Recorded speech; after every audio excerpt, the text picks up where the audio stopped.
ಭಾಳ ಚೆನ್ನಾಗಿದೆ ಹಾಡು. ನನಗೆ ಅದು ಹುಕ್ ಲೈನ್ ಭಾಳ ಇಷ್ಟ ಆಯಿತು. ಗುನುಗು ನುಗು. ನನಗೆ ಈ ಥರ ಸಾಂಗ್ ಕೇಳಕ್ಕೆ ಭಾಳ ಇಷ್ಟ. ನಾನು ಈ ಥರ ಸಾಂಗ್ ಆ್ಯಕ್ಟ್ ಮಾಡಿದಾಗ ನೋಡೋರಿಗೆ ಇಷ್ಟ ಆಗಿರುತ್ತೆ, ಬಟ್ ನನಗೆ ಅದೇ ಮಾಡ್ತಾ ಇದ್ದೀನಿ ಅನಿಸ್ತಾ ಇರುತ್ತೆ. ಬಟ್ ಇಡೀ ತಂಡಕ್ಕೆ ನನ್ನ ಕಡೆಯಿಂದ ಆಲ್ ದ ಬೆಸ್ಟ್.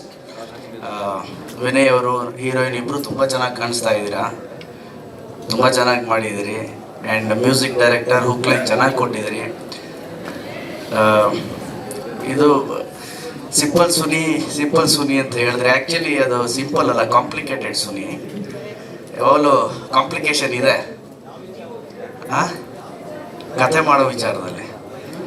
ಪರ್ಸ್ನಲ್ ಎಲ್ಲ ಸ್ಟೇಜ್ ಮೇಲೆ ಕೂತ್ಕೊಂಡು ಹೇಳ್ತಾರ. ನೀವೇ ಸರ್ ಕರೆಕ್ಟಾಗಿ ಹೇಳಿದೀವಿ.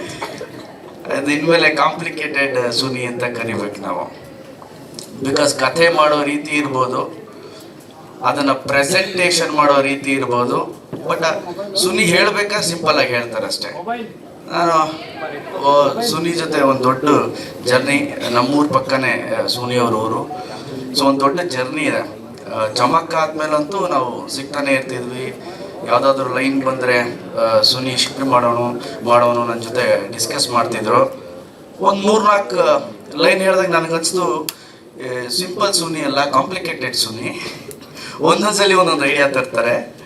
ಸೊ ಅದೇ ಥರ ಈ ಸಿನಿಮಾನು ಒಂದು ವಿಭಿನ್ನ ರೀತಿಯಲ್ಲಿ ಇರುತ್ತೆ ಅಂತ ನನ್ನ ಒಂದು ಭಾವನೆ. ಬಿಕಾಸ್ ಸುನಿಯ ಡೈಲಾಗ್ ಸ್ಕಿಲ್ಸ್ ಇದೆಯಲ್ಲ, ರೈಟಿಂಗ್ ಸ್ಕಿಲ್, ಅದಕ್ಕೆ ನಾನು ದೊಡ್ಡ ಫ್ಯಾನ್. ಯಾವ ನಿರ್ದೇಶಕನಿಗೆ ತನ್ನ ಭಾಷೆ ಮೇಲೆ ಹಿಡ್ತಾ ಇರುತ್ತೋ, ತನ್ನ ಬರವಣಿಗೆ ಮೇಲೆ ಹಿಡ್ತಾ ಇರುತ್ತೋ, ಆತನಿಗೆ ತುಂಬ ಚೆನ್ನಾಗಿ ಹೊಳೆಯುತ್ತೆ ಎಲ್ಲ. ಸೊ ಆ ಥರದಲ್ಲಿ ನಮ್ಮ ಭಾಷೆ ಮೇಲೆ, ಅಕ್ಷರದ ಮೇಲೆ, ವ್ಯಾಕರಣದ ಮೇಲೆ ಒಂದು ಸ್ಪಷ್ಟತೆ ಇರುವಂತಹ ನಿರ್ದೇಶಕರಲ್ಲಿ ಒಬ್ಬರು ನಮ್ಮ complicated Suni. So dialogues first ಸಿನಿಮಾಲೇ ಒಂಥರ ಏನೋ ಒಂದು ಹೇಳಬೇಕು ಬಂದಿರೋರಿಗೆ ಅಂದ್ಬಿಟ್ಟು ರಕ್ಷಿತ್ ಅವ್ರ ಕೈಲಿ ಅದೇ ಏನ ಕೈ ತೋರಿಸ್ಬೇಡಿ, ನೀವು ಹೇಳಿ. ಸೊ ಫಸ್ಟ್ ಸಿನಿಮಾಲೇ ಓಕೆ, ಈ ಥರ ಯಾರೋ ಒಬ್ಬ ನಾಟಿ ಡೈರೆಕ್ಟರ್ ಬಂದಿದ್ದಾನೆ ಅಂತ ಹೇಳೋಕ್ಕೆ ಒಂದು ಟ್ರೈಲರ್ ಬಿಟ್ಟಿದ್ರು. ಅದು ಫುಲ್ ವೈರಲ್ ಆಗಿತ್ತು. ಸೊ ಆ ಥರದಲ್ಲಿ ವೈರಲ್ ವಿಷಯ ತುಂಬ ಇದೆ ಸುನಿ ಹತ್ರ. ಅವಾಗ ಬಿಡ್ತಾ ಇರಿ ಅಷ್ಟೇ.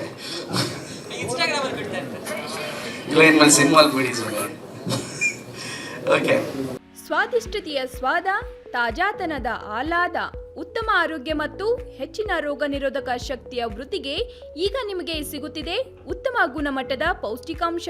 Shri Vaidik millet health mix. ಇದು ಸಿರಿಧಾನ್ಯಗಳ ಸಂಪತ್ತು.